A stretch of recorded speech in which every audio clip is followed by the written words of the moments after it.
जिना Avenue पर soil testing का आगाज हो चुका है, लेकिन कहां पर, ये जानने से पहले आप हमारे चैनल को सब्सक्राइब कीजिए, बेल नोटिफिकेशन को क्लिक कीजिए। अस्सलामुअलैकुम। प्रोग्रेसिव रियल एस्टेट के साथ मैं हूं सुमेरा कुरैशी। मेन जिना एवेन्यू पर हमारा ग्राउंड प्लस 18 का प्रोजेक्ट है आइकॉन 86, जिस पर सॉइल टेस्टिंग का आगाज हो चुका है। सबसे पहले हम आपको इसकी लोकेशन के बारे में बताते चलें। जब आप मेन गेट से एंटर होते हैं, तौहीद स्क्वायर के सामने P1 को आप क्रॉस करते हैं, मूव करते हैं P2 की जानिब और आप बढ़ते हैं हेड ऑफिस की जानिब। तो ये याद रखिएगा कि क्लॉक टावर पर टर्न होने से पहले जोराको टावर के साथ आपको मिलेगा आइकॉन 86।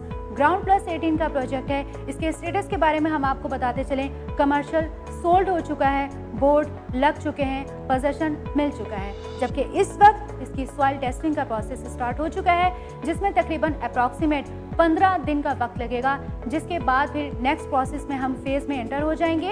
लेकिन जाने से पहले हम आपको ये भी बताते चलें, जैसा कि आप जानते हैं बहरिया टाउन कराची की जानिब से मर्जिंग के हवाले से नोटिफिकेशन जारी किया गया, जिसमें डेट को स्टार्ट किया गया 7 जून से, जो कि जारी रहेगी 15 जुलाई तक। आप लोग अगर अपनी डिस्प्यूटेड फाइल्स को सेव करना चाहते हैं, अपने कैंसिल्ड फाइल को अगर आप सेव करना चाहते हैं, ब्लॉक फाइल को अगर आप सेव करना चाहते हैं, कैंसिल प्लॉट को अगर आप सेव करना चाहते हैं और आप अपनी ऑफ ग्राउंड प्रॉपर्टी को ऑन ग्राउंड करना चाहते हैं, तो आप हमारे प्रोजेक्ट आइकॉन 86 में अपनी फाइल्स को मर्ज करवा सकते हैं। फर्दर डिटेल्स के लिए, किसी भी किस्म की डिटेल्स के लिए आप वीडियो में दिए गए कॉन्टैक्ट नंबर पर रब्ता कीजिए।